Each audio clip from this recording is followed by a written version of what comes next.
رجالا كثيرا ونساء واتقوا الله الذي تساءلون به والأرحام إن الله كان عليكم رقيبا. وقال تعالى: يا أيها الذين آمنوا اتقوا الله وقولوا قولا سديدا يصلح لكم أعمالكم ويغفر لكم ذنوبكم ومن يطع الله ورسوله فقد فاز فوزا عظيما. صدق الله العظيم.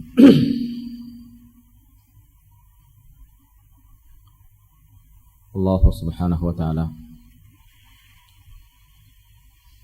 അവൻ്റെ വിധിവിലക്കുകൾക്ക് വഴിപ്പെട്ട് ജീവിക്കാൻ നമുക്കൊക്കെ തൗഫീഖ് നൽകുമാറാകട്ടെ.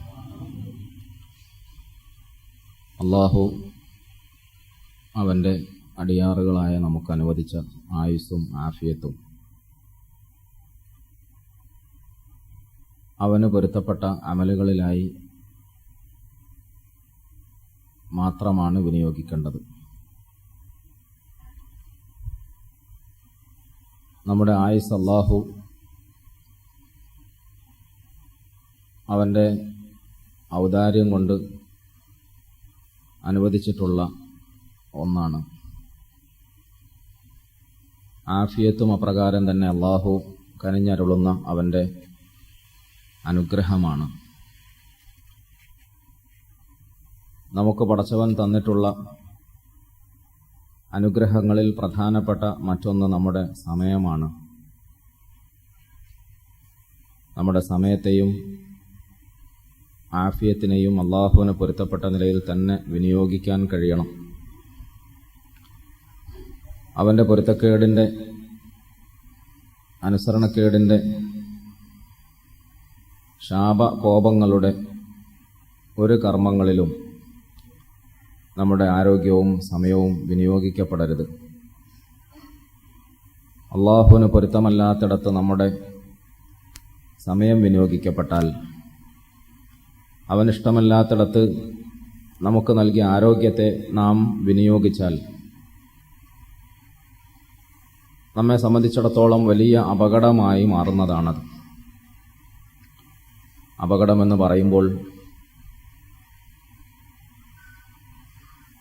നമ്മുടെ വിവരക്കേടിൻ്റെ പേരിൽ നമ്മൾ വലുതായി കണക്കാക്കി പോരുന്ന ഭൗതിക ജീവിതത്തിലും വലിയ അപകടങ്ങളുണ്ടാകും. യഥാർത്ഥത്തിൽ നമ്മളെ സംബന്ധിച്ചിടത്തോളം ഏറ്റവും വലിയ കാര്യമായ പരലോക ജീവിതത്തിലും നമുക്ക് വലിയ അപകടങ്ങളുണ്ടാകും, നഷ്ടങ്ങളുണ്ടാകും.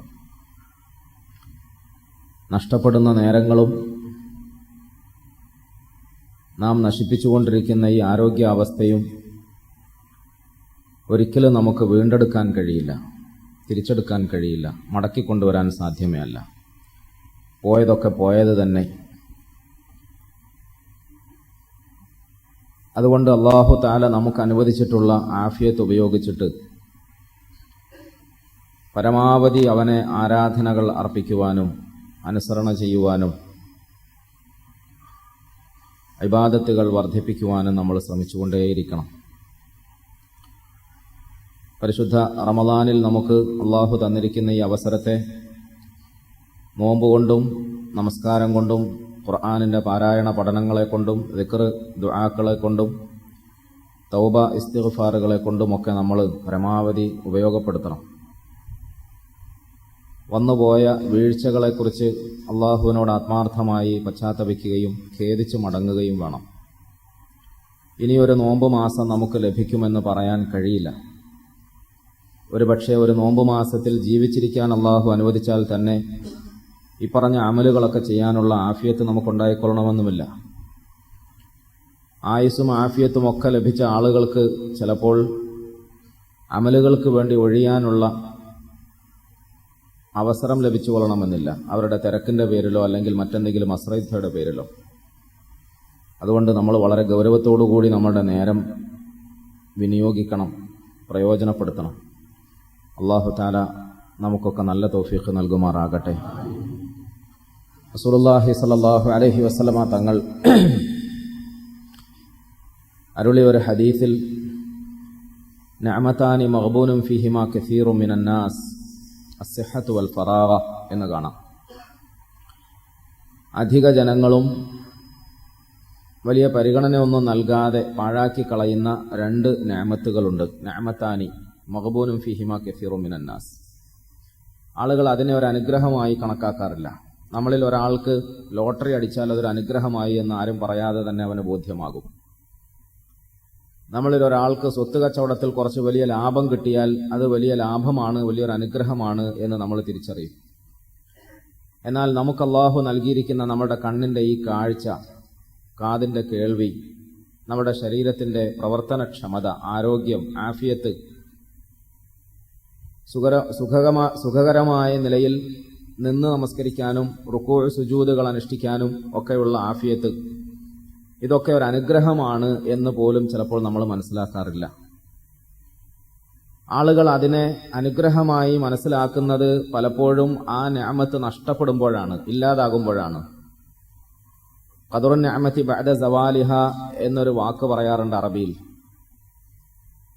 ഒരു നിഅമത്തിന്റെ വില മനസ്സിലാകുന്നത് അത് നഷ്ടമാകുമ്പോഴാണ്, അത് പോയി കഴിയുമ്പോഴാണ് അതിനെക്കുറിച്ചിട്ട് നമുക്ക് ഖേദം തോന്നുന്നത്, എത്ര വലുതായിരുന്നു എന്ന് നമുക്ക് ബോധ്യം വരുന്നത്. റസൂലുള്ളാഹി സ്വല്ലല്ലാഹു അലൈഹി വസല്ലമ തങ്ങൾ ഈ വചനത്തിലൂടെ നമുക്ക് നൽകുന്ന മുന്നറിയിപ്പ്, നമുക്ക് ആ ഒരു അബദ്ധം സംഭവിക്കരുത്. നമുക്ക് നൽകപ്പെട്ടിരിക്കുന്ന നിഅമത്തുകളിൽ വളരെ പ്രധാനപ്പെട്ട ഒന്നായ ഈ സിഹത്തിനെ നമ്മൾ നന്മയിൽ തന്നെ ഉപയോഗപ്പെടുത്തണം. ആരോഗ്യം, സിഹത്ത്. നമ്മുടെ കൂട്ടത്തിൽ എത്ര സഹോദരങ്ങളുണ്ട് ഈ വിശുദ്ധ റമദാനിൽ ആശുപത്രികളിൽ കഴിഞ്ഞുകൂടുന്നവർ. ആശുപത്രികളിൽ നിന്നും വീടുകളിലേക്ക് ഡിസ്ചാർജ് ചെയ്ത് കൊണ്ടുവന്നിട്ട് കിടക്കകളിൽ കഴിഞ്ഞുകൂടുന്ന എത്രയോ ആളുകൾ. അവർക്ക് അവരുടെ ജീവിതത്തെ സംബന്ധിച്ച് തന്നെ ചിലപ്പോൾ പ്രതീക്ഷ നഷ്ടപ്പെട്ട് നിരാശ ബാധിച്ച അവസ്ഥയിലാണ്. അവരെ രോഗസന്ദർശനത്തിന് വേണ്ടി നമ്മൾ സമീപിക്കുമ്പോൾ അവർ പ്രകടിപ്പിക്കാറുള്ള മനസ്സിന്റെ വേദനയും നിരാശയും, എനിക്ക് നോമ്പെടുക്കാൻ കഴിഞ്ഞില്ലല്ലോ, എനിക്ക് പള്ളിയിൽ വരാൻ കഴിഞ്ഞില്ലല്ലോ, തറാവി നിസ്കരിക്കാൻ പറ്റിയില്ലല്ലോ, എത്ര കൊല്ലങ്ങളായി ഞാൻ മുടങ്ങാതെ നോമ്പെടുക്കുകയായിരുന്നു, ഇന്ന് എനിക്ക് 12 നോമ്പ് നഷ്ടപ്പെട്ടു പോയി, ഇങ്ങനെ ഖേദിക്കുന്ന, ഇനി അങ്ങനെ നോമ്പെടുക്കാനായി വീണ്ടും ജീവിതത്തിലേക്ക് മടങ്ങി വരാൻ കഴിയുമോ എന്ന് ആശങ്കപ്പെടുന്ന എത്രയോ സഹോദരിമാരുണ്ട്, സഹോദരങ്ങളുണ്ട്. നമ്മൾക്ക് ഒന്ന് നേരെ എഴുന്നേറ്റ് നിൽക്കാൻ കഴിഞ്ഞിരുന്നെങ്കിൽ തറാവീഹ് അല്ലെങ്കിലും ഫറളെങ്കിലും ഞാനൊന്ന് നിസ്കരിക്കുമായിരുന്നല്ലോ എന്ന് പ്രതീക്ഷയോടുകൂടി കാത്തിരിക്കുന്ന എത്രയോ സഹോദരങ്ങൾ നമുക്കുണ്ട്. റസൂലുള്ളാഹി സ്വല്ലല്ലാഹു അലൈഹി വസല്ലമ തങ്ങൾ അരുളിയതുപോലെ ഈ സിഹത്തിന്റെ മഹത്വം നമുക്ക് മനസ്സിലാകുന്നത് അത്തരക്കാരായ ആളുകളെ സന്ദർശിക്കുമ്പോഴാണ്, രോഗികളെ സന്ദർശിക്കുമ്പോഴാണ്. ആരോഗ്യം ഒരു വലിയ അനുഗ്രഹമാണ്, ആഫിയത്ത് വലിയൊരു നിഅമത്താണ്. പക്ഷെ ജനങ്ങളിൽ അധിക പേരും അതിനെ പരിഗണിക്കാതെ തള്ളിക്കളയുകയാണ് ചെയ്യുന്നത്. അതുപോലെ ഫറാഗത്ത് എന്നത്, ഒഴിവ് സമയങ്ങൾ, ഇതും ഒരു വലിയ നിഅമത്താണ്. ഫറാഗത്ത്, ഒഴിവ് സമയം. ജോലി തിരക്കുകളുടെ പേരിലോ മറ്റെന്തെങ്കിലും അനാവശ്യമോ ആവശ്യമോ ആയ കാര്യങ്ങളിൽ ഏർപ്പെട്ടതിന്റെ പേരിലോ അത്യാവശ്യങ്ങൾ പോലും പൂർത്തീകരിക്കാൻ ഗത്യന്തരമില്ലാതെ നട്ടം തിരിയുന്ന ഒരുപാട് ആളുകളുണ്ട്. അവരോട് അന്വേഷിച്ചാൽ അറിയും ഒഴിവിന്റെ മഹത്വം, ഒഴിവ് സമയത്തിന്റെ മഹത്വം. ഈ ഒഴിവ് വേളകളൊക്കെ അള്ളാഹു നമുക്ക് അനുവദിച്ചിട്ട് അലക്ഷ്യമായ നിലയിൽ അതിനെ നമ്മൾ ദുർവിനിയോഗം ചെയ്തു, അല്ലെങ്കിൽ പാഴാക്കി കളഞ്ഞു, നഷ്ടപ്പെടുത്തി. ഈ ഒഴിവ് വേളകളെ സംബന്ധിച്ചിട്ട് നമ്മൾ വില കൊടുത്തില്ല, അതിനെ വേണ്ടതുപോലെ പരിഗണിച്ചില്ല. ഇന്നൊരു പക്ഷേ നമുക്ക് അതിന്റെ മഹത്വം ബോധ്യപ്പെടുന്നില്ലെങ്കിലും നാളെ പരലോകത്ത് നമുക്കതിന്റെ മഹത്വം ബോധ്യപ്പെടും. നാളെ മഹ്ശറയിൽ നമ്മൾ അതിന്റെ പേരിൽ ഖേദിക്കേണ്ടി വരും. ആ ഖേദത്തിന് പക്ഷെ ഒരു ഫലവും ഉണ്ടാവുകയില്ല, ഒരു പ്രയോജനവും ഉണ്ടാവുകയില്ല. അങ്ങനെ പരലോകത്ത് ഒരു പ്രയോജനവുമില്ലാത്ത രൂപത്തിൽ വലിയ ഖേദത്തിന് വിധിക്കപ്പെടുന്നതിന് മുമ്പായി ഇവിടെ അല്ലാഹു തആല നൽകിയിരിക്കുന്ന ആഫിയത്തിനെ, ഒഴിവ് നേരത്തെ നല്ലൊരു നിഅമത്തായി മനസ്സിലാക്കിക്കൊണ്ട് പരമാവധി അമലുകൾ വർദ്ധിപ്പിക്കുക എന്നാണ് റസൂലുള്ളാഹി സ്വല്ലല്ലാഹു അലൈഹി വസല്ലമ തങ്ങൾ നമുക്ക് പറഞ്ഞു തന്നിരിക്കുന്നത്. പ്രിയമുള്ളവരെ, ആഫിയത്ത് ഒരു വലിയ നിഅമത്താണ് എന്ന് ചെറിയ ഒരു ഉണർത്തൽ മാത്രം ആവശ്യമായ കാലഘട്ടത്തിലാണ് നമ്മൾ വസിച്ചുകൊണ്ടിരിക്കുന്നത്. ഇന്ന് നമ്മുടെ സമുദായത്തെ സംബന്ധിച്ചിടത്തോളം അവരെ അലട്ടുന്ന വലിയ വലിയ പ്രശ്നങ്ങളിൽ ഒരു പ്രധാന പ്രശ്നം ആരോഗ്യ പ്രശ്നമാണ്. കഴിഞ്ഞ തലമുറയിലെ ആളുകളെ സംബന്ധിച്ച് നമ്മൾ ആലോചിച്ചാൽ ഒരു പരിധിവരെയും ഇന്നത്തെ പുതിയ തലമുറയും അവരും തമ്മിൽ താരതമ്യം ചെയ്യാൻ ശ്രമിച്ചാൽ അവർക്കുള്ള ആരോഗ്യത്തിന്റെ പകുതി ഭാഗം പോലും ഇന്നത്തെ ഈ പുരോഗമിച്ചു എന്ന് അവകാശപ്പെടുന്ന പുതിയ തലമുറകൾക്ക് അനുഭവിക്കാൻ കഴിയുന്നില്ല. ജീവിതത്തിലെ അശ്രദ്ധകൾ കാരണം, ഭക്ഷണക്രമങ്ങളിൽ വരുത്തി തീർത്തിട്ടുള്ള അമിതത്വം കാരണം, സാഹചര്യം നമുക്ക് സമ്മാനിച്ചിരിക്കുന്ന വ്യത്യസ്തമായ അവസ്ഥ വിശേഷങ്ങൾ കാരണമൊക്കെയായി നമുക്കിന്ന് ആരോഗ്യം ഒരു കിട്ടാക്കനിയായി മാറിയിരിക്കുകയാണ്. ആരോഗ്യം നമ്മളെ സംബന്ധിച്ചിടത്തോളം നമ്മളുടെ ഒരു സ്വപ്നമായി മാറിയിരിക്കുകയാണ്. ഈ സാഹചര്യത്തിലാണ് ആഫിയത്തിന്റെ മഹത്വത്തെ സംബന്ധിച്ച് നിങ്ങൾ മനസ്സിലാക്കണമെന്ന് മുഹമ്മദ് മുസ്തഫ സല്ലല്ലാഹു അലൈഹി വസല്ലമയുടെ വചനം നമ്മെ ഉണർത്താൻ ശ്രമിക്കുന്നത്. പരിശുദ്ധ ഖുർആനും ഹദീസും പരിശോധിച്ചാൽ ആഫിയത്തുള്ളവർ വലിയ ഭാഗ്യവാന്മാരാണ്, ആഫിയത്തുള്ളവർ വലിയ ഗുണങ്ങൾ സിദ്ധിക്കാൻ സാധ്യതയുള്ളവരാണ്, ആഫിയത്തുള്ളവർക്കാണ് അതില്ലാത്തവരെക്കാളും മഹത്വമുള്ളത് എന്നൊക്കെ നമുക്ക് മനസ്സിലാകുന്നുണ്ട്. വ്യക്തമായി റസൂൽ സല്ലല്ലാഹു അലൈഹി വസല്ലമ തങ്ങളുടെ ഒരു ഹദീസിൽ ആഫിയത്തുള്ള അഥവാ ശക്തിമാനായ ഒരു വിശ്വാസി ശക്തിയില്ലാത്ത ബലഹീനനായ വിശ്വാസിയെക്കാളും ശ്രേഷ്ഠനാണ് എന്ന് പറഞ്ഞിരിക്കുന്നു. ആരോഗ്യവാനായ ഒരു മനുഷ്യൻ ആബിദാകുമെങ്കിൽ, അനുസരണയുള്ളവനാകുമെങ്കിൽ, അള്ളാഹുവിന് പൊരുത്തപ്പെട്ട നിലയിൽ അവന്റെ ജീവിതത്തെ ചിട്ടപ്പെടുത്തിക്കൊണ്ട് കഴിഞ്ഞുകൂടാൻ അവന് സൗഭാഗ്യം സിദ്ധിക്കുമെങ്കിൽ ആരോഗ്യവാനായ വിശ്വാസിയാണ് അള്ളാഹുവിന്റെ സന്നിധിയിൽ കൂടുതൽ മഹത്വമുള്ളവൻ ബലഹീനനായ ഒരു മനുഷ്യനെക്കാളും എന്ന് റസൂലുള്ളാഹി സ്വല്ലല്ലാഹു അലൈഹി വസല്ലം. ഒരാൾക്ക് അള്ളാഹു ആരോഗ്യം നൽകി, ആഫിയത്ത് നൽകി, അതിന്റെ പേരിലുള്ള വൈകാരിക സമ്മർദ്ദങ്ങളൊക്കെ സമ്മാനിച്ചു. അതെല്ലാം ഉള്ളതിനോടുകൂടി അള്ളാഹുവിന് വഴിപ്പെട്ടുകൊണ്ട്, അള്ളാഹുവിന് കീഴ്പ്പെട്ടുകൊണ്ട്, അവനെ അനുസരിച്ചുകൊണ്ട് കഴിഞ്ഞുകൂടിയാൽ ആ മനുഷ്യനാണല്ലോ മഹത്വം എന്നത്. നമുക്കതിന് കൂടുതൽ വിശദീകരണങ്ങളുടെ ഒന്നും ആവശ്യമില്ല. 7 വിഭാഗം ആളുകൾക്ക് പരലോകത്ത് അർശിന്റെ തണൽ നൽകുമെന്ന് പറഞ്ഞു റസൂലുള്ളാഹി സ്വല്ലല്ലാഹു അലൈഹി വസല്ലം. സബ്അത്തുൻ യുദില്ലുഹുമുല്ലാഹു ഫീ ദില്ലിഹി യൗമ ലാ ദില്ല ഇല്ലാ ദില്ലുഹു. സുപ്രസിദ്ധമായി നമ്മളൊക്കെ പണ്ട് മുതലേ പഠിച്ചു വന്നിട്ടുള്ള ആ ഹദീസിന്റെ വചനത്തിൽ ആരുടെ തണലുമില്ലാതെ ആളുകളൊക്കെ നിസ്സഹായതയുടെ നീരാളിപ്പിടുത്തത്തിൽ തളയ്ക്കപ്പെട്ടു പോകുന്ന പരലോകത്തിന്റെ വൻസഭയിൽ, മഹ്ശറയുടെ വൻസഭയിൽ, മാതാപിതാക്കളിൽ നിന്നും, സഹോദരങ്ങളിൽ നിന്നും, ബന്ധുമിത്രാദികളിൽ നിന്നും, സുഹൃത്തുക്കളിൽ നിന്നും, ഗുരുനാഥന്മാരിൽ നിന്നും ഒന്നും എന്നല്ല, നബിമാരിൽ നിന്ന് പോലും ആളുകൾക്ക് ഒരഭയവും ലഭിക്കാത്ത, ഒരാശ്വാസം ലഭിക്കാത്ത, സാന്ത്വനം ലഭിക്കാത്ത, സമാധാനം ലഭിക്കാത്ത ആ നാള്, ആ ദിവസം, يوم يفر المرء من أخيه وأمه وأبيه وصاحبته وبنيه لكل امرئ منهم يومئذ شأن يغنيه. അതാണ് ആ ദിവസത്തിന്റെ പ്രത്യേകത. യഫിറുൽ മർഉ മിൻ അഖീഹി വഉമ്മിഹി വഅബീഹി വസാഹിബതിഹി വബനീഹി. മക്കൾക്ക് മാതാപിതാക്കളിൽ അഭയം തേടാമെന്ന് വിചാരിക്കാൻ സാധ്യമേ അല്ല. ഉമ്മയും വാപ്പയും ഇവിടെ മക്കളെ കാണുമ്പോൾ ഓടി വന്ന് കോരിയെടുത്ത് താലോലിക്കുകയും മുത്തം കൊടുക്കുകയുമാണ് പതിവെങ്കിൽ, അവിടെ ഉമ്മയും വാപ്പയും മക്കളെ കാണുമ്പോൾ ഓടി മറയാനാണ് ശ്രമിക്കുക. അപ്രകാരവും തിരിച്ചു സംഭവിക്കാൻ ഇടയുണ്ട്. ഒരു ഹദീസ് റസൂലുള്ളാഹി സ്വല്ലല്ലാഹു അലൈഹി വസല്ലമ തങ്ങൾ പറഞ്ഞത് ഓർത്തുപോകുന്നു. നാളെ പരലോകത്തിന്റെ നിസ്സഹായകമായ ആ അവസ്ഥയിൽ പിതാക്കന്മാർക്ക് അല്ലെങ്കിൽ മാതാക്കൾക്ക് ഒരു ഗത്യന്തരവുമില്ലാതെ വരുമ്പോൾ അവർക്ക് ലഭിക്കാനുള്ള നന്മ എവിടുന്നെങ്കിലും ഉണ്ടോ എന്നിങ്ങനെ പരതി നടക്കുന്നതാണ്, അന്വേഷിച്ച് നടക്കുന്നതാണ്. അത് ശതമനി ഹാദ അത് വറബനി ഹാദ എന്നൊക്കെ പറയുന്നത് പോലെ ആരിൽ നിന്നെങ്കിലും എന്തെങ്കിലും നന്മകൾ പിടിച്ചെടുക്കാനുള്ള വല്ല മാർഗവുമുണ്ടോ എന്ന് അന്വേഷിച്ച് നടക്കുന്നതിനിടയിൽ ചില ഉപ്പമാര് മക്കൾക്ക് ദുനിയാവിൽ കടം കൊടുത്തിരുന്നതിനെ സംബന്ധിച്ച് ഓർക്കുകയും ആ കടം ചോദിക്കാൻ വേണ്ടി പോവുകയും ചെയ്യുമെന്ന് റസൂലുള്ളാഹി സ്വല്ലല്ലാഹു അലൈഹി വസല്ലമ തങ്ങൾ പറഞ്ഞു. ഈ ഹദീസിന്റെ വചനം വായിച്ചപ്പോൾ എനിക്ക് ആദ്യം ചിരി വന്നെങ്കിലും പിന്നീട് എനിക്ക് വല്ലാത്ത വെപ്രാളം തോന്നി. പടച്ചവനെ, മഹ്ശറയുടെ അവസ്ഥയെ പഠിക്കാൻ ഇതിലും വലിയ ഉദാഹരണം വേറെ എന്താണ് വേണ്ടത്? പാപ്പമാര് ഓർമ്മ വെച്ചുകൊണ്ട് മക്കളെ പിടിച്ചിട്ട് പറയാം, ഞാൻ അന്നത്തെ ദിവസം നിനക്ക് ഒരു 5000 ഉറുപ്യ കടം തന്നിരുന്നില്ലേ, അതിങ്ങ് മടക്കിക്കൊണ്ട. ഈ മക്കള് ചോദിക്കും, റസൂൽ സല്ലല്ലാഹു അലൈഹി വസല്ലമ തങ്ങൾ പറയുന്നു, ഉപ്പ ഞങ്ങള് നിങ്ങളുടെ മക്കളല്ലേ, ഉപ്പ മക്കൾക്ക് തന്നാല് ഇവിടുന്ന് അങ്ങനെ ചോദിച്ച് കണക്ക് പറഞ്ഞു വാങ്ങാൻ പാടുണ്ടോ? മക്കളും വാപ്പയുമായിട്ടുള്ള ബന്ധമൊക്കെ അവിടുന്ന് കഴിഞ്ഞു പോയി. പൊന്നു മോനെ, തൽക്കാലം എന്റെ ആവശ്യം പൂർത്തിയാക്കാൻ നിന്നെ പിഴിയാതിരിക്കാൻ നിർവാഹമില്ല, അതുകൊണ്ട് ഞാൻ നിനക്ക് പണ്ട് കടം തന്ന പൈസ മടക്കിക്കൊണ്ട. ഇതാണ് മഹ്ശറയുടെ അവസ്ഥ എന്ന് വിശുദ്ധ ഖുർആനും ഹദീസും നമുക്ക് പഠിപ്പിച്ചു തരുന്നു. കൂടുതൽ വിശദീകരിക്കേണ്ട ആവശ്യമില്ല. വത്തഖൂ യൗമൻ ലാ തജ്സി നഫ്സുൻ അൻ നഫ്സിൻ ശൈആ واتقوا يوما لا تجزي نفس عن نفس شيئا ولا يقبل منها عدل ولا تنفعها شفاعة ولا هم ينصرون. ആ ദിവസത്തെ നിങ്ങൾ ഭയപ്പെട്ടുകൊള്ളണം. ഏതാ ദിവസം? ലാ തജ്സി നഫ്സുൻ അൻ നഫ്സിൻ ഷൈഅ, ഒരു ശരീരവും മറ്റൊരു ശരീരത്തിനും ഒരു ഉപകാരവും ചെയ്യാത്ത ദിവസമാണത്. ആ ദിവസത്തിൽ ആർക്കു വേണ്ടിയും ആരുടെയും ശുപാർശ സ്വീകരിക്കപ്പെടുന്നതല്ല,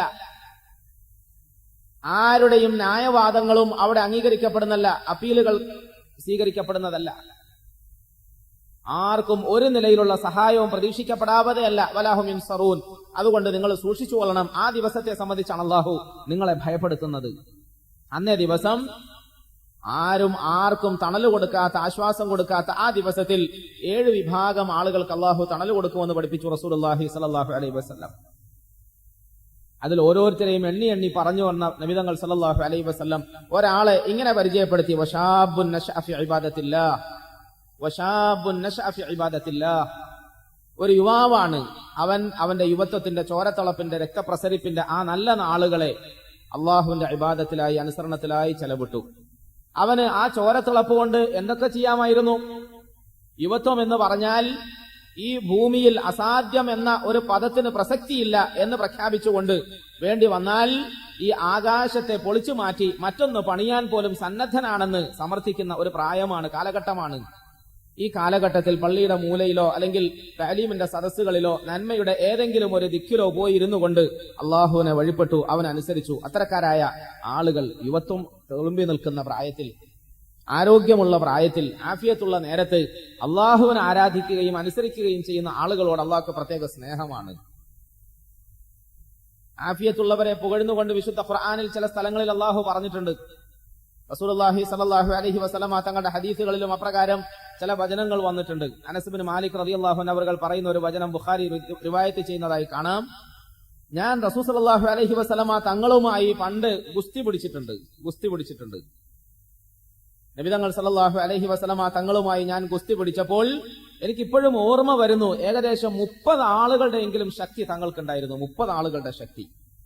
റസൂൽ സല്ലല്ലാഹു അലൈഹി വസല്ലമ തങ്ങളെ കുറിച്ച് നമ്മൾ കേട്ടിട്ടില്ലേ? തങ്ങളുടെ ജീവിതത്തിന്റെ പ്രധാന സന്തത സഹചാരി മുഴുപട്ടിണിയായിരുന്നു. തങ്ങളുടെ വീട്ടിൽ പലപ്പോഴും അടുപ്പിൽ തീ പുകയുമായിരുന്നില്ല. നബിതങ്ങൾ സല്ലല്ലാഹു അലൈഹി വസല്ലമ തങ്ങളുടെ ജീവിതത്തിൽ അപൂർവമായി മാത്രമാണ് ഇഷ്ടഭോജ്യങ്ങൾ ആഹരിക്കാൻ അവസരം ലഭിച്ചിട്ടുള്ളൂ.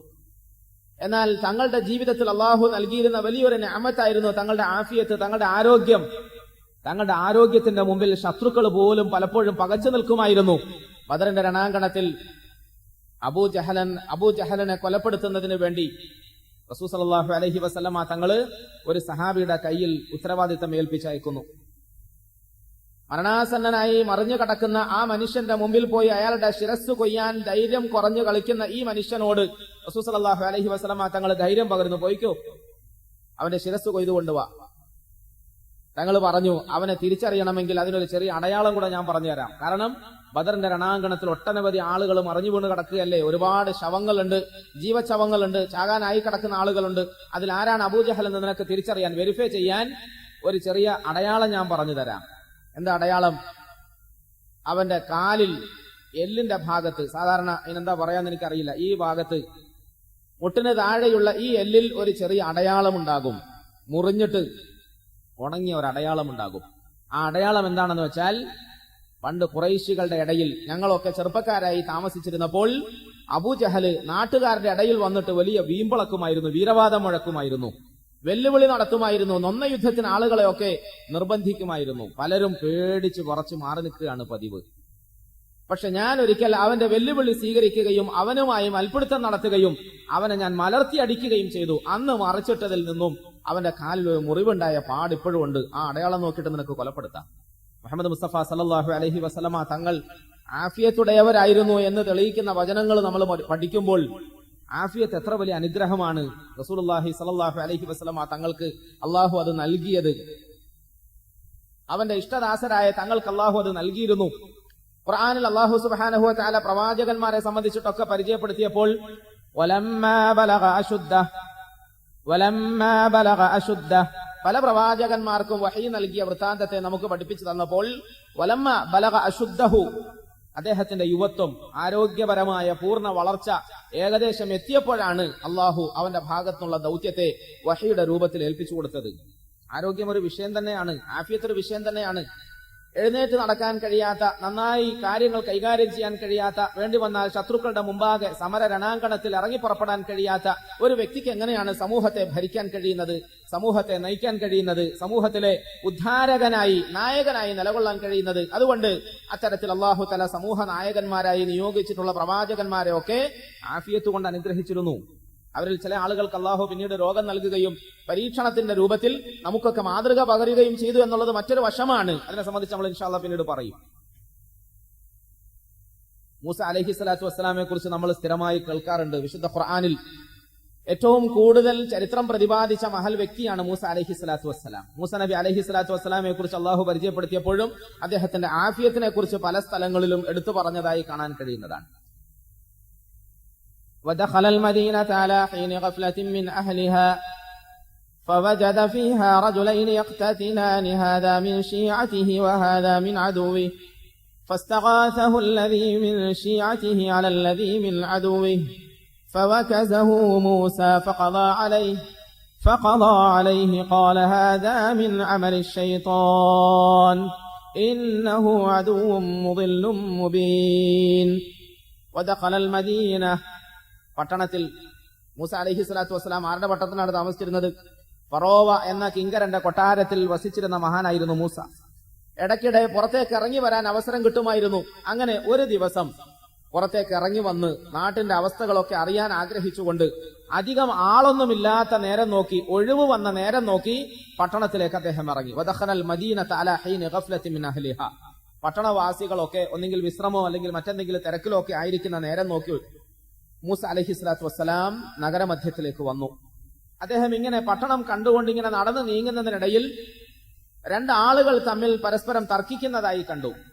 അങ്ങോട്ടും ഇങ്ങോട്ടും ഉന്തും തള്ളും തമ്മിൽ തല്ലുന്ന ആ തല്ലിന്റെ വക്കിലെത്തിയതായി കണ്ടു. ഈ സമയത്ത് മൂസ അലൈഹിസ്സലാത്തു വസ്സലാം ആരാണ് വഴക്കുണ്ടാക്കുന്നത്, അടിയുണ്ടാക്കുന്നത് എന്ന് എത്തി നോക്കിയപ്പോൾ ഒന്ന് എന്റെ കുടുംബത്തിൽപ്പെട്ട, എന്റെ പരമ്പരയിൽപ്പെട്ട, ഇസ്രായേൽ സന്തതികളിൽപ്പെട്ട ഒരു മനുഷ്യനാണ്.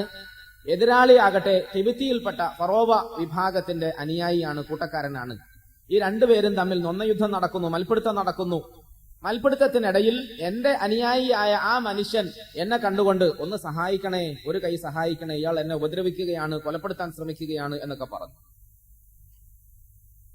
പീഡനത്തിന് വിധേയനായ ഒരു മനുഷ്യൻ സഹായിക്കണമേ എന്ന് അഭ്യർത്ഥിക്കുമ്പോൾ സാധാരണഗതിയിൽ നല്ല മനസ്സുള്ളവരൊക്കെ ഓടിയെത്തുന്നത് പതിവാണ്. മൂസ അലൈഹിസ്സലാത്തു വസ്സലാം ഓടി വന്നപ്പോൾ അതുവരെ ആരോഗ്യ ദൃഢഗാത്രനായ കിബിത്തി ഈ ഇസ്രായേൽ സന്തതിയെ ഉപദ്രവിച്ച് കൊലപ്പെടുത്താൻ ശ്രമിക്കുകയായിരുന്നു. മൂസ അലൈഹിസ്സലാത്തു വസ്സലാം വന്ന ആവേശത്തിൽ ഫവകസഹു മൂസ, വന്ന ആവേശത്തിൽ എതിരാളിക്ക് ഒരടി ഇട്ട് കൊടുത്തു. ഫവകസഹു മൂസ ഫഖള അലൈഹി. ഖുർആൻ പറയുന്നു ഒറ്റ അടി കൊണ്ട് ആ മനുഷ്യന്റെ കഥ കഴിഞ്ഞു. ഫഖള അലൈഹി ഖാല ഹാദാ മിൻ അമലി ശൈത്താൻ. ചരിത്രം അല്ലാഹു തആല നമുക്ക് പഠിപ്പിക്കുന്നതിൽ ഒരുപാട് പാഠങ്ങളുണ്ട്. ഒരു പാഠം മൂസ അലൈഹിസ്സലാത്തു വസ്സലാം എന്ന പ്രവാചക ശ്രേഷ്ഠർക്ക് അല്ലാഹു തആല നൽകിയ ആഫിയത്തിനെ തിരിച്ചറിയണം എന്ന് തന്നെയാണ്. വലമ്മാ വറദ മാഅ മദിയന വജദ അലൈഹി ഉമ്മതൻ മിനൻ നാസി യസ്ഖൂൻ വവജദ മിൻ ദൂനിഹിം ഇംറഅതൈൻ തദൂദാൻ ഖാല മാ ഖത്ബുകുമാ قالتا لا نسقي حتى يسكر الرعاء وأبونا شيخ كبير فسقى لهما ثم تولى إلى الظل فقال رب أوزعني. മൂസ അലൈഹിസ്സലാത്തു വസ്സലാമയുടെ ചരിത്രത്തിന്റെ ബാക്കി ഭാഗങ്ങൾ വിശദീകരിക്കുമ്പോൾ അള്ളാഹു മറ്റൊരു രംഗം നമ്മുടെ മുമ്പിൽ സമർപ്പിക്കുകയാണ്, പറഞ്ഞു തരികയാണ്. അവിടുന്ന് അങ്ങോട്ട് കാലം കുറച്ച് കഴിഞ്ഞു. മൂസ അലൈഹിസ്സലാമയ്ക്ക് നാട്ടിൽ നിക്കക്കള്ളിയില്ലാത്തൊരു സാഹചര്യം ഉണ്ടായി. ഇന്നലെ സഹായിച്ച അയാൾ തന്നെയാണ് പിറ്റേ ദിവസം മഹാനായ മൂസയെ ഒറ്റുകൊടുത്തത്. ഇന്നലെ സഹായിച്ച ആ മനുഷ്യൻ തന്നെയാണ്. ഞാൻ എന്താണെന്നറിയോ ഇങ്ങനെ ശങ്കിച്ചു നിൽക്കുന്നത്? ഒരു പക്ഷേ നമ്മൾ ചരിത്രത്തിന്റെ ഏതെങ്കിലും ഭാഗങ്ങളിലേക്ക് പോയാൽ പറയാൻ വിചാരിച്ച വിഷയത്തിലേക്ക് വരാൻ പ്രയാസമായിരിക്കും. അതുകൊണ്ടാണ് ഇങ്ങനെ ശങ്കിച്ച് നിൽക്കുന്നത്. പിന്നെ ഞാൻ തീരെ ചരിത്രം പറയുന്നില്ല എന്ന നിങ്ങളുടെ പരാതിയുടെ പേരിലാണ് എന്തെങ്കിലുമൊക്കെ ചെറിയ ചരിത്രങ്ങൾ ഇടയ്ക്കിടയ്ക്ക് പറയണമെന്ന് നിർബന്ധിതനാകുകയും ചെയ്യുന്നത്. ഏതായിരുന്നാലും മൂസ അലൈഹിസ്സലാത്തു വസ്സലാമയുടെ ചരിത്രത്തിന്റെ മറ്റൊരു ഘട്ടത്തിൽ നാട്ടിൽ നിക്കക്കള്ളിയില്ലാതെ മറ്റൊരു നാടിനെ പ്രതീക്ഷിച്ചുകൊണ്ട് അദ്ദേഹം പലായനം ചെയ്യാൻ നിർബന്ധിതനായി. അങ്ങനെ മറ്റൊരു നാട്ടിൽ അദ്ദേഹം എത്തിപ്പെടുകയും ചെയ്തു. ആ നാടിന് മദിയൻ എന്നാണ് ഖുർആനിന്റെ ഭാഷയിൽ നമുക്ക് പഠിക്കാൻ കഴിയുന്നത്. വലമ്മാ വറദ മാഅ മദിയൻ. ആ യാത്രയിൽ മഹാനായ മൂസ അലൈഹിസ്സലാത്തു വസ്സലാം ചെന്നെത്തിയത് ആ മദിയൻ നിവാസികളായ ആളുകളൊക്കെ വെള്ളം കോരാൻ ഉപയോഗിച്ചിരുന്ന ഒരു പൊതു കിണറിന്റെ പരിസരത്താണ്. പൊതു കിണറിന്റെ പരിസരത്തെത്തി ആരോരും സഹായത്തിനില്ലാത്ത ഈ മനുഷ്യൻ ഒറ്റയ്ക്കിരിക്കുമ്പോൾ ഒരു കാഴ്ച കണ്ടു. എന്താണ് കാഴ്ച? വജദ അലൈഹി ഉമ്മതൻ മിനൻ നാസി യസ്ഖൂൻ വജദ അലൈഹി ഉമ്മതൻ മിനൻ നാസി യസ്ഖൂൻ. നാട്ടുകാരൊക്കെ ആരോഗ്യമുള്ളവരും കയ്യൂക്കുള്ളവരും തിക്കിത്തിരക്കി ആ വെള്ളം ആവശ്യത്തിനെടുക്കുന്നു. നമ്മുടെ നാട്ടിൽ സർക്കാർ പമ്പ് ചെയ്യുന്ന വെള്ളം ആഴ്ചയിൽ 1, 2, 3 ദിവസം മാത്രം വരുന്നു എന്ന് വിചാരിക്കുക. അങ്ങനെ വരുന്ന സാഹചര്യത്തിൽ പൊതു ടാപ്പുകളുടെ മുമ്പിൽ ആളുകൾ ഇങ്ങനെ ക്യൂ നിൽക്കാറുണ്ട്, നിരന്നു നിൽക്കാറുണ്ട്.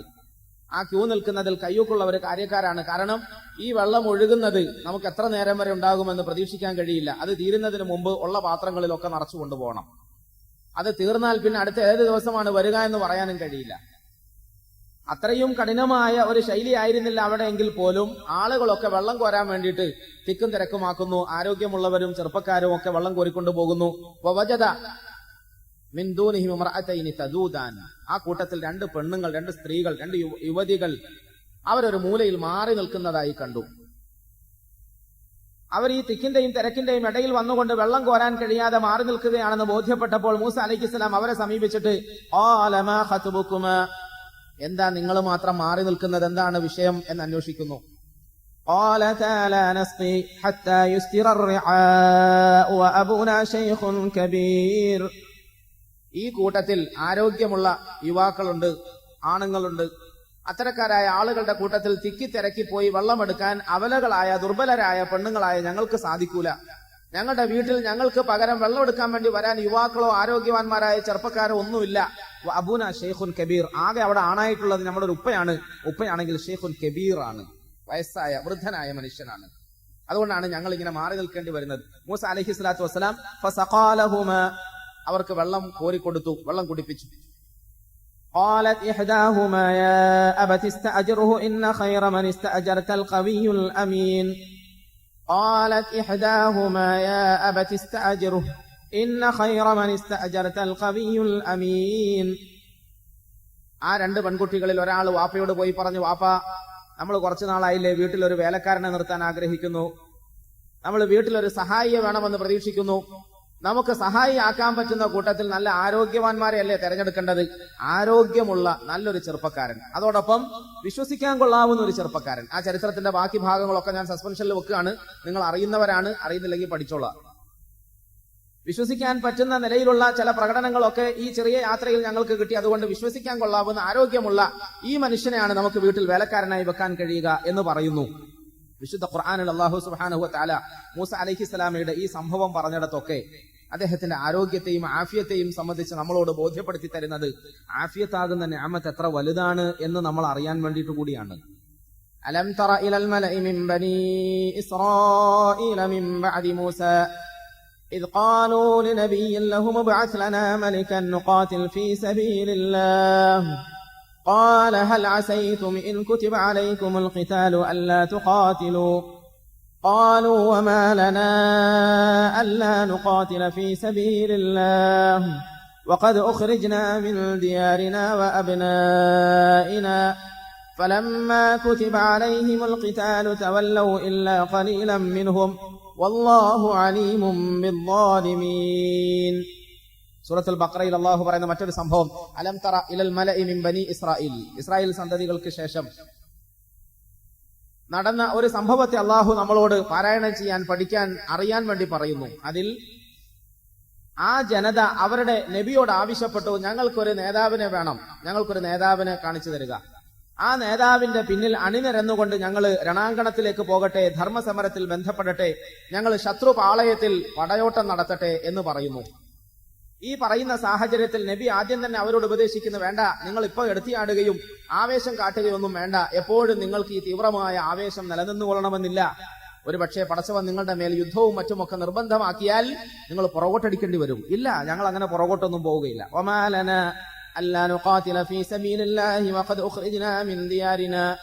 എങ്ങനെ ഞങ്ങൾ ധർമ്മ സമരത്തിൽ പങ്കെടുക്കാതിരിക്കും? ഞങ്ങളുടെ നാട്ടിൽ നിന്ന് ഞങ്ങളെ ആട്ടിപ്പായിക്കപ്പെട്ടതാണ്, ഞങ്ങൾക്ക് അവസരങ്ങൾ നിഷേധിക്കപ്പെട്ടതാണ്, ഞങ്ങൾക്ക് അസ്തിത്വ നിഷേധത്തിന്റെ വക്ക് വരെ എത്തി നിൽക്കാൻ നിർബന്ധിതരായവരാണ്, അതുകൊണ്ട് ഞങ്ങൾ സമരവീര്യമുള്ളവരാണ്, ഞങ്ങൾ പുറകോട്ട് പോവുകയില്ല എന്നൊക്കെ അവർ ആവശ്യപ്പെട്ടു പറഞ്ഞു. ചുരുക്കി പറഞ്ഞാൽ വഖാല ലഹും നബിയ്യുഹും ഇന്നല്ലാഹ ഖദ് ബഅസ ലക്കും താലൂത മലികാ, അവരുടെ നബി അവരോട് പറഞ്ഞു, നിങ്ങളുടെ ആവശ്യപ്രകാരം അല്ലാഹു തആല നിങ്ങൾക്കിതാ നേതാവായി നായകനായി താലൂത്ത് എന്ന് പറഞ്ഞ മനുഷ്യനെ നിശ്ചയിച്ചു തന്നിരിക്കുന്നു. താലൂത്തിനാണ് നിങ്ങൾ നിശ്ചയിച്ചു തന്നിരിക്കുന്നത്. ഖാലൂ അന്നാ യകൂനു ലഹുൽ മുൽക്കു അലൈനാ വനഹ്നു അഹഖു ബിൽ മുൽക്കി മിൻഹു വലം യുഅത സഅതൻ മിനൽ മാൽ. അവരുടെ ആവശ്യപ്രകാരം ഒരാളെ അല്ലാഹു തെരഞ്ഞെടുത്ത് നേതാവാക്കി കൊടുത്തപ്പോൾ അവരുടെ മട്ട് മാറി. എന്താ അവര് പറഞ്ഞത്? ഇവനെയാണോ നമുക്ക് നേതാവാക്കി തരുന്നത്? ഇവനെയാണോ നമുക്ക് നേതാവാക്കി രാജാവാക്കി തരുന്നത്? അതിനേക്കാളും അർഹതയും യോഗ്യതയും ഒക്കെ ഞങ്ങൾക്കില്ലേ? ഞങ്ങളുടെ കയ്യിൽ അതിനേക്കാളും അർഹതയും യോഗ്യതയും ഒക്കെ ഉള്ള സ്ഥിതിക്ക് ഇയാളെ ഞങ്ങൾക്ക് നേതാവാക്കി തരുന്നതിനെ സംബന്ധിച്ച് വിശ്വാസമില്ല, പൊരുത്തമല്ല, അല്ലെങ്കിൽ സംതൃപ്തിയില്ല എന്നവര് പറയുകയുണ്ടായി. എന്താ അതിന് പറഞ്ഞ കാരണം? വലം യുഅത സഅതൻ മിനൽ മാൽ. നമ്മളൊക്കെ പറയുന്നത് പോലെ വലം യുഅത സഅതൻ മിനൽ മാൽ, സാമ്പത്തികമായി നല്ലൊരു ശേഷിയൊന്നും പടച്ചവൻ കൊടുത്തിട്ടില്ലാത്ത ഈ മനുഷ്യന്റെ പുറകിൽ ഞങ്ങൾ അണിനിരക്കണമെന്ന് പറഞ്ഞാൽ അത് സഹിക്കാൻ പറ്റൂല. ബാക്കി എന്ത് വൃത്തികേടുകൾ ഉണ്ടെങ്കിലും കുറച്ച് പൈസ ഉണ്ടെങ്കിൽ ഞങ്ങൾ പുറകിൽ നിന്നോളാം, സിന്ദാബാദ് സിന്ദാബാദ് വിളിച്ചോളാം, പൈസ ഉണ്ടായാൽ മതി. അത് പാർട്ടിയുടെ പേരിൽ എവിടുന്നെങ്കിലും ഒക്കെ വൗച്ചർ ഇല്ലാതെ അല്ലെങ്കിൽ വൗച്ചറിൽ വന്നത് ഞാൻ കണ്ടില്ല എന്ന് പറഞ്ഞുകൊണ്ട് ലക്ഷങ്ങൾ കൊള്ളയടിച്ചാലും തിരക്കേടില്ല. ലക്ഷങ്ങൾ കയ്യിലുണ്ടോ, എന്നാൽ ലക്ഷം ലക്ഷം പിന്നാലെ ഇൻകിലാബ് സിന്ദാബാദ്. അതാണ് മനുഷ്യന്റെ മനോഭാവം അന്നും ഇന്നും ഒക്കെ. തൊഴിലാളി വർഗം വിയർപ്പൊഴുക്കിയിട്ട് നമ്മുടെ നാട്ടിൽ വലിയൊരു പ്രസ്ഥാനം കെട്ടിപ്പടുത്തു. വീട് തെറുത്തിട്ടും മണ്ണിന്റെ മക്കൾ എന്ന നിലയിൽ ആ വാദത്തോടുകൂടി കഠിനാധ്വാനം ചെയ്തിട്ടുമൊക്കെയാണ് അത്തരം പ്രസ്ഥാനത്തെ വളർത്തിക്കൊണ്ടുവന്നത്. അത്തരം പ്രസ്ഥാനങ്ങൾക്ക് കൊള്ളപ്പലിശക്കാരും കള്ളപ്പണക്കാരും ഒക്കെ കോടിക്കണക്കിന് രൂപ സംഭാവന എന്ന വ്യാജനാമത്തിൽ നൽകിയപ്പോൾ അതിന്റെ നേതൃത്വം പറഞ്ഞത്, ഞങ്ങൾ വൗച്ചർ കണ്ടിരുന്നു, പക്ഷെ 50 ലക്ഷം ഒക്കെ ആയതുകൊണ്ട് ഞങ്ങൾ അങ്ങനെ പരിഗണിച്ചില്ല, അതങ്ങ് തള്ളിവിട്ടു. 50 ലക്ഷം എന്നൊക്കെ പറഞ്ഞാൽ നമുക്കിപ്പം എവിടെ വെക്കാനാ? അതൊന്നും നമ്മൾ കണ്ണിൽ കാണുന്ന പോലുമില്ല. പണ്ട് 5 പൈസയും 10 പൈസയും ബക്കറ്റ് പിടിച്ചുകൊണ്ട് റോഡ് നീളെ നടന്ന് തെണ്ടിയുണ്ടാക്കിയ വലിയൊരു പ്രസ്ഥാനത്തിന്റെ തലപ്പത്തിരിക്കുന്നവർ ഇന്ന് ബൂർഷ്വാസികളായി മാറി. ഏതായിരുന്നാലും നമ്മളുടെ മനോഭാവം അങ്ങനെ തന്നെയാണ്. ഏത് തൊഴിലാളി വർഗമായാലും മുതലാളി വർഗമായാലും തിരക്കേടില്ല. കതറിട്ട് നടക്കുന്നവൻ കട്ടാലും അതല്ലാത്തവൻ കട്ടാലും പ്രശ്നമൊന്നുമല്ല. ഇച്ചിരി കാശ് കയ്യിലുണ്ടോ, എന്നാൽ ലക്ഷം ലക്ഷം പിന്നാലെ. കാശ് കയ്യിലില്ലയോ, മാറിയിരുന്നോളുക. അല്ലാഹു സുബ്ഹാനഹു വ തആല നിങ്ങൾക്ക് വേണ്ടി ഒരു നായകനെ നിശ്ചയിച്ചിരിക്കുന്നു. ആ നായകൻ നല്ല ആദർശശുദ്ധിയുള്ള ആളാണ്, നല്ല സംസ്കാര സമ്പന്നനാണ്. ആ മനുഷ്യനെ സംബന്ധിച്ചിടത്തോളം നിങ്ങൾക്ക് ഉദ്ദേശിക്കുന്ന ലക്ഷ്യത്തിലേക്ക് ചെന്നെത്താൻ നായകത്വം വഹിക്കാനുള്ള പ്രാപ്തി പടച്ചവൻ കനിഞ്ഞരുളിയിട്ടുണ്ട് എന്നൊക്കെ പ്രവാചകൻ പറഞ്ഞിട്ടും അവര് പറയുന്നത്, അന്നാ യകൂനു ലഹുൽ മുൽക്കു അലൈനാ വനഹ്നു അഹഖു ബിൽ മുൽക്കി മിൻഹു വലം യുഅത സഅതൻ മിനൽ മാൽ. അയാൾക്ക് അങ്ങനെ വലിയ സാമ്പത്തിക ശേഷിയൊന്നും കാണുന്നില്ലല്ലോ, പിന്നെ ഞങ്ങൾ എങ്ങനെയാണ് അയാളുടെ പുറകിൽ നടക്കുക എന്ന് പറഞ്ഞു. വലം യുഅത സഅതൻ മിനൽ മാൽ. അതുകൊണ്ട് ഈ സാമ്പത്തിക ശേഷിയൊന്നുമില്ലാത്ത ഈ ആളുടെ പുറകിൽ നടക്കാൻ ഞങ്ങൾക്ക് സാധ്യമേ അല്ല എന്ന് പറഞ്ഞപ്പോൾ ആ പ്രവാചകൻ അവർക്ക് നൽകിയ മറുപടി അത് മാത്രമാണ് നമ്മൾ കേൾപ്പിക്കാൻ വിചാരിച്ചതും കേൾക്കേണ്ടതും. അവരോട് പറഞ്ഞത്, നിങ്ങൾ വിചാരിക്കുന്നത് പോലെ വെറും പണം നോക്കി മാത്രം ആളുകളെ വിലയിരുത്തരുത്.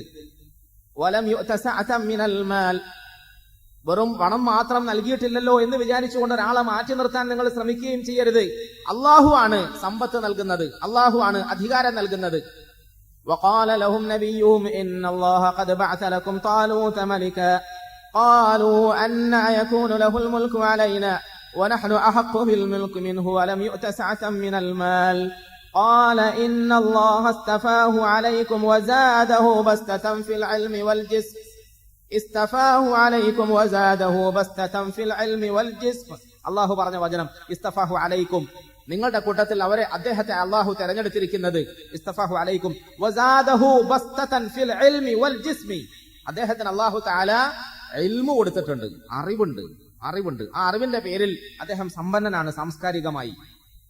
അതോടൊപ്പം വബസ്തതൻ ഫിൽ ഇൽമി വൽ ജിസ്മി, ആരോഗ്യപരമായ വിശാലത അല്ലാഹു കൊടുത്തിട്ടുണ്ട്. ആരോഗ്യമുണ്ട് അദ്ദേഹത്തിന്, ആഫിയത്തുണ്ട്. ഒരു സമൂഹത്തെ നയിക്കാൻ ഇത് രണ്ടും മതി, അതിന്റെ അപ്പുറത്തേക്ക് മറ്റൊന്നും ആവശ്യമില്ല. അധ്വാനശീലമുണ്ടെങ്കിൽ, ആരോഗ്യമുണ്ടെങ്കിൽ, നായകത്വ പദവിയെ പൂർണ്ണമായി കൊണ്ടു നടക്കുന്നതിനുള്ള അറിവും സംസ്കാരവും ഉണ്ടെങ്കിൽ ആ മനുഷ്യന്റെ പിന്നിൽ അണിനിരന്നാലാണ് ഒരു സമൂഹം രക്ഷപ്പെടുക. അതല്ലാതെ മറ്റെന്തുണ്ടെന്ന് അവകാശപ്പെടുന്നവന്റെ പിന്നാലെ പോയാലും ആ പോകുന്നവനും കൂടെ നാറിപ്പോകും. അതുകൊണ്ട് ഇന്നല്ലാഹ അസ്തഫാഹു അലൈക്കും വസാദഹു ഫസ്തതം ഫിൽ ഇൽമി വൽ ജിസ്മ വല്ലാഹു യുഅതി മുൽകഹു മൻ യശാ. ചരിത്രം പറയലല്ല യഥാർത്ഥത്തിൽ വിശുദ്ധ ഖുർആനിന്റെ ലക്ഷ്യം. അതുകൊണ്ടാണ് വിനീതരായ നമ്മളൊക്കെ ചിലപ്പോൾ ചരിത്രത്തിൽ നിന്നും തെന്നി മാറാൻ ശ്രമിക്കുന്നത്. വെറുതെ ചരിത്രം പറഞ്ഞ് ഈ സമുദായത്തെ വീണ്ടും മരവിപ്പിക്കുന്നതിൽ എന്തർത്ഥമാണുള്ളത്? അല്ലാഹു തആല ഏതെങ്കിലും ഒരു ചരിത്രം വിശുദ്ധ ഖുർആനിൽ പറയാൻ ഉദ്ദേശിക്കുന്നുണ്ടെങ്കിൽ അതിന്റെ അവസാന ഭാഗത്ത് ഒരു നുറുങ്ങ് പോലെ, അനുബന്ധം പോലെ അതിൽ പഠിക്കേണ്ട തത്വത്തെ നമ്മുടെ മുമ്പിൽ സമർപ്പിക്കും. ആ തത്വം മാത്രമാണ് അല്ലാഹു പറയാൻ ഉദ്ദേശിക്കുന്നത്. എന്താ അല്ലാഹു പറയാൻ ഉദ്ദേശിക്കുന്നത്? ഇന്നല്ലാഹ അസ്തഫാഹു അലൈക്കും വസാദഹു ബസ്തതം ഫിൽ ഇൽമി വൽ ജിസ്മ വല്ലാഹു യുഅതി മുൽകഹു മൻ യശാ വല്ലാഹു വാസിഉൻ അലീം. ആ മനുഷ്യനെ നിങ്ങൾ അനലൈസ് ചെയ്യുമ്പോൾ അയാൾക്ക് ഒരുപാട് ധനമില്ലല്ലോ എന്ന് വിചാരിച്ച് തള്ളിനോ മാറ്റണ്ട. അയാൾക്ക് അല്ലാഹു തആല നൽകിയിരിക്കുന്ന ഔദാര്യം എന്തെന്നല്ലേ, അദ്ദേഹത്തിന്റെ കൈമുതൽ എന്താണെന്നല്ലേ? അദ്ദേഹത്തിന് അല്ലാഹു നല്ല ആരോഗ്യം കൊടുത്തിട്ടുണ്ട്, അറിവും നൽകിയിട്ടുണ്ട്. അറിവും ആരോഗ്യമുണ്ടെങ്കിൽ പിന്നെ മറ്റൊന്നും ഒരു പ്രശ്നമേ അല്ല, ബാക്കിയെല്ലാം നമുക്കുണ്ടാവും. കാരണം വല്ലാഹു യുഅതി മുൽകഹു മൻ യശാ, വല്ലാഹു യുഅതി മുൽകഹു മൻ യശാ. അധികാരം അല്ലാഹു ഇഷ്ടപ്പെടുന്നവർക്കാണ് കൊടുക്കുന്നത്. ആ അധികാരം ചിലപ്പോൾ അല്ലാഹു കൊടുക്കുകയും ചെയ്യാം, കൊടുക്കാതിരിക്കുകയും ചെയ്യാം. അധികാരം എന്ന് പറയുന്നത്, പണം എന്ന് പറയുന്നത്, പേരും പ്രസിദ്ധിയും എന്ന് പറയുന്നത് ഒരു പ്രശ്നമാക്കുകയേ ചെയ്യരുത്. അത് ബുദ്ധിമാന്മാർക്ക് ഭൂഷണമേ അല്ല. യഥാർത്ഥത്തിൽ ബുദ്ധിമാന്മാരായ ആളുകളെ സംബന്ധിച്ചിടത്തോളം അവർക്ക് ഏറ്റവും വേണ്ടത് ആഫിയത്താണ്, അറിവാണ്. ആഫിയത്തും അറിവുണ്ടോ? അൽഹംദുലില്ലാഹ്, എല്ലാമായി. അല്ലാഹു തആല നമുക്ക് നല്ല ഇൽമും നല്ല ആഫിയത്തും തരുമാറാകട്ടെ. അതിന് വിപരീതമായി നമ്മൾ വെച്ചു പുലർത്തുന്ന വികലമായ എല്ലാ ചിന്തകളെയും അല്ലാഹു നമ്മളിൽ നിന്ന് ശുദ്ധിയാക്കി തരുമാറാകട്ടെ. പ്രിയമുള്ളവരെ, നമ്മളുടെ സമുദായം അല്ലെങ്കിൽ നമ്മൾ വസിക്കുന്ന ഈ സമൂഹം, ഇത് രണ്ടും ഇല്ലാതായിരിക്കുന്നു. ആഫിയത്തിൽ പുറകോട്ടാണ്, ആരോഗ്യത്തിൽ പിന്നോക്കമാണ്, അതോടൊപ്പം അറിവിലും നമ്മൾ ഒരുപാട് പിന്നോക്കമാണ്. ഇത് രണ്ടിന്റെയും അഭാവത്തിൽ നമുക്കിനി എന്ത് ലഭിച്ചാലും നമുക്ക് ഒരു നന്മയും ഉണ്ടാവുകയില്ല, ഒരു ഗുണവും ഉണ്ടാവുകയില്ല, ഒരു വിലയും നിലയും ഉണ്ടാവുകയില്ല. നമ്മൾ ആലോചിച്ച് നോക്കുക, ഞാൻ ആദ്യം പറഞ്ഞല്ലോ, കഴിഞ്ഞ തലമുറയുടെ ആരോഗ്യവും ഇപ്പോഴത്തെ ആരോഗ്യവും തമ്മിൽ. അതുകൊണ്ട് തന്നെ കഴിഞ്ഞ തലമുറയ്ക്കുണ്ടായിരുന്ന മനസമാധാനവും കുടുംബ സമാധാനവും ഇപ്പോഴത്തെ തലമുറയുടെ കുടുംബ സമാധാനവും മനസമാധാനവും തമ്മിൽ ഇന്ന് നമ്മുടെ ആരോഗ്യത്തിന് ഒരു വിലയും നിലയില്ലാതായല്ലോ. ഞാൻ സാധാരണ തമാശ രൂപത്തിൽ, മനസ്സിൽ ഉദാഹരണ രൂപത്തിൽ കണ്ടെത്താറുള്ള ഒരു യാഥാർത്ഥ്യമുണ്ട്. എന്താന്ന് വെച്ചാൽ, നമ്മൾ ഇന്ന് ആഹാരത്തിൽ ഏറ്റവും കൂടുതൽ ഉപയോഗിക്കുന്നത് ബ്രോയിലർ ചിക്കൻ ആണ്, അല്ലെങ്കിൽ ഇറച്ചിക്കോഴികളാണ്. ഇറച്ചിക്കോഴികളുടെ പ്രത്യേകത എന്താണ്? 21 ദിവസത്തേക്ക് വേണ്ടി മാത്രം നേർച്ച കോഴി പോലെ ഇങ്ങനെ ജനിക്കുന്നു. 21 ദിവസത്തിന് ശേഷം അത് ഏകദേശം പൂർണ്ണ വളർച്ചയെത്തുന്നു, ഷോപ്പുകാരന്റെ കയ്യിലെത്തുന്നു, കശാപ്പുകാരന്റെ കയ്യിലെത്തുന്നു, അതിനുശേഷം കടിച്ചു വലിക്കുന്ന നമ്മുടെ വായിലെത്തുന്നു, അണ്ണാക്കിലെത്തുന്നു. അതോടെ അതിന്റെ ജീവിതം തീർന്നു. അതിന്റെ എല്ലും അതിന്റെ അവയവങ്ങളും ഒന്നും ഒരു ശക്തിയില്ലാത്തതാണെന്ന് നമുക്ക് നന്നായി തിരിച്ചറിയാം. യഥാർത്ഥത്തിൽ ഈ സാധനത്തെ തിന്ന് വളരുന്ന നമ്മളെ സംബന്ധിച്ചിടത്തോളം നമ്മളുടെ ആഫിയത്തും അതുപോലെ തന്നെ അസ്ഥിരതമായി, നമ്മുടെ ആരോഗ്യവും ആ നിലയിൽ തന്നെ അനിശ്ചിതമായി. നമ്മുടെ ആരോഗ്യത്തിനും നമ്മുടെ ആഫിയത്തിനും ഒരു നിലയും വിലയും ഇല്ലാതെയായി. കഴിഞ്ഞ തലമുറയിലുള്ള ആളുകളോട് ചോദിച്ചു നോക്കുക, നിങ്ങൾ 5 ലക്ഷം രൂപയ്ക്ക് മരുന്ന് വാങ്ങി കുടിച്ചിട്ടുണ്ടോ? 5 ലക്ഷം രൂപയ്ക്ക് മരുന്ന് വാങ്ങി കുടിക്കുക, എന്താ ഈ പറയുന്നത്? എന്റെ മകന് കുറെ ദിവസമായി ഛർദിയാണ്, ഒരുപാട് ചികിത്സകൾ നടത്തി നോക്കി, ഒരു ഫലപ്പെടുന്നു. അള്ളാഹ് ഷിഫാക്കാണ്ട് ആരെ കുറ്റം പറഞ്ഞിട്ട് എന്താ കാര്യം?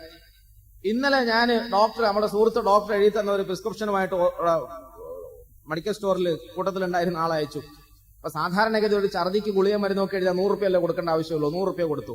അയാൾ മടങ്ങി വന്നിട്ട് പറഞ്ഞു 475 രൂപയായിരുന്നു. 475 രൂപ. ഞാൻ സഹോദരനോട് തമാശക്ക്, പടച്ചോനെ, ഒരു ഛർദിക്ക് 475 രൂപയാണെങ്കിൽ. അപ്പൊ എന്റെ സഹോദരൻ എന്നോട് പറഞ്ഞു, ഇന്നത്തെ ഗുളിക്കല്ലേ 473 എന്ന് പറയുന്നത്, ഇന്നലെ നമ്മൾ വാങ്ങിയതോ കഴിഞ്ഞ ആഴ്ച നമ്മൾ സ്കാൻ ചെയ്തതോ അതിനു മുമ്പ് മംഗലാപുരം പോയതോ? പടച്ചവനെ, ഒരു ഛർദിച്ചാൽ ഇത്രയും വലിയ പണം ചെലവാക്കേണ്ടി വരുന്നുണ്ടോ? ആരോഗ്യത്തിന് വാസ്തവത്തിൽ ഇന്ന് ഒരു വിലയും നിലയുമില്ലാതെയായി. അതുകൊണ്ട് തന്നെ ആ ആരോഗ്യത്തെ സംബന്ധിച്ചിട്ട് നമുക്ക് യഥാർത്ഥത്തിൽ പഠിക്കാൻ അല്ലാഹുവിന്റെ റസൂൽ സല്ലല്ലാഹു അലൈഹി വസല്ലമ തങ്ങൾ ഇത്തരം വേളകളിലെങ്കിലും ഇങ്ങനത്തെ ഹദീസിന്റെ വചനങ്ങളിലൂടെ ഉത്ബോധനം നൽകുകയാണ്. ആഫിയത്ത് എന്ന് പറഞ്ഞാൽ വലിയൊരു നിഅമത്താണ്. ആ ആഫിയത്ത് വലിയ നിഅമത്താണെന്ന് തിരിച്ചറിയണം. ആദ്യത്തെ കടമ അതാണ്. ഇത് നിഅമത്താണ് എന്ന് നമ്മൾ തിരിച്ചറിയണം. രണ്ടാമതായി, ഈ ആഫിയത്തിനെ പരിപാലിക്കുവാൻ, ആരോഗ്യത്തെ സംരക്ഷിക്കുവാൻ അള്ളാഹുവും അവന്റെ റസൂൽ സല്ലല്ലാഹു അലൈഹി വസല്ലമ തങ്ങൾ നമ്മളോട് വളരെ നിഷ്കർഷമായ നിലയിൽ, വളരെ കണിശമായ നിലയിൽ അനുശാസിച്ചിട്ടുണ്ട്, കൽപ്പിച്ചിട്ടുണ്ട്. അത് നമ്മൾ കണ്ടറിയണം. ആരോഗ്യത്തെ പാഴാക്കുക എന്ന് പറഞ്ഞാൽ പടച്ചവന്റെ പക്കൽ വലിയ പാപമാണ്. ولا تلقوا بأيديكم إلى التهلكة وأحسنوا إن الله يحب المحسنين ولا تلقوا بأيديكم إلى التهلكة. അനാരോഗ്യകരമായ ഏതെങ്കിലും ഒരു പ്രവർത്തനത്തിൽ അറിഞ്ഞുകൊണ്ട് ഒരു മുസ്ലിം പോയി വീണാൽ അത് വൻ പാതകമാണ്. എന്റെ ആരോഗ്യമല്ലേ, എന്റെ കൈയല്ലേ, എന്റെ കാലല്ലേ, എന്റെ ജീവനല്ലേ, എനിക്ക് ഇഷ്ടമുള്ളപ്പോൾ അതൊക്കെ അസ്തമിപ്പിക്കാമെന്ന് വിചാരിക്കാൻ ഒരു വിശ്വാസിയെ സംബന്ധിച്ചിടത്തോളം അവൻ അനുവാദമില്ല. അതുകൊണ്ടാണ് ആത്മഹത്യ ഇസ്ലാമിക വീക്ഷണത്തിൽ ഹറാമാക്കിയത്. ആത്മഹത്യ നിർവഹിച്ചവന്റെ മയ്യത്ത് നമസ്കരിക്കാൻ ഞാൻ മനസ്സ് മടിക്കുന്നു എന്ന് റസൂലുള്ളാഹി സ്വല്ലല്ലാഹു അലൈഹി വസല്ലം. റസൂലുള്ളാഹി സ്വല്ലല്ലാഹു അലൈഹി വസല്ലമ തങ്ങളുടെ കാലഘട്ടത്തിൽ ഒരു മനുഷ്യൻ രോഗിയായി കിടന്നു. ആ രോഗിയായ മനുഷ്യന്റെ വീട്ടിന്റെ ഉള്ളിൽ നിന്നും അലമുറയിട്ടുകൊണ്ടുള്ള വിളിയാളം കേട്ടു, ശബ്ദം കേട്ടു. ആരോ നബിതങ്ങളുടെ അടുക്കൽ ഓടി വന്നിട്ട് പറഞ്ഞു, നബിയെ സല്ലല്ലാഹു അലൈഹി വസല്ലം, ആ രോഗിയായ മനുഷ്യൻ മരിച്ചെന്ന് തോന്നുന്നു, കാരണം അലമുറയിട്ട് കരയുന്നു. മരണസമയത്താണല്ലോ ആളുകൾ അട്ടഹസിക്കുക. നബി സല്ലല്ലാഹു അലൈഹി വസല്ലം തങ്ങൾ പറഞ്ഞില്ല, അയാൾ മരിച്ചിട്ടില്ല എന്ന് പറഞ്ഞു. പിന്നീട് വീണ്ടും അതുപോലെ അട്ടഹാസം കേട്ടപ്പോൾ ആളുകൾ ഓടി വന്നിട്ട് പറഞ്ഞു, ആ മനുഷ്യൻ മരണപ്പെട്ടിരിക്കുന്നു, അട്ടഹാസം കേൾക്കുന്നുണ്ട്, നീ നേരിട്ട് കണ്ടോ? ഇല്ല, ഞാൻ നേരിട്ട് കണ്ടില്ല, എന്നാൽ അയാൾ മരിച്ചിട്ടില്ല. മൂന്നാമതും അപ്രകാരം തന്നെ സംഭവിച്ചു. നാലാമത് അദ്ദേഹത്തിന്റെ വീട്ടുകാര് തന്നെ റസൂൽ സല്ലല്ലാഹു അലൈഹി വസല്ലമ തങ്ങളോട് വന്ന് പറഞ്ഞപ്പോഴും തങ്ങൾ പറഞ്ഞു, ഇല്ല, ആ മനുഷ്യൻ മരിച്ചിട്ടില്ല. കാരണം നബി തങ്ങൾ സല്ലല്ലാഹു അലൈഹി വസല്ലം ആ മനുഷ്യന്റെ ലക്ഷണങ്ങളും ആ മനുഷ്യന്റെ ജീവിത ശൈലികളും അന്ത്യാവസ്ഥയും ഒക്കെ നന്നായി അറിഞ്ഞതുകൊണ്ടാണ് അത്ര തറപ്പിച്ചു പറഞ്ഞത്.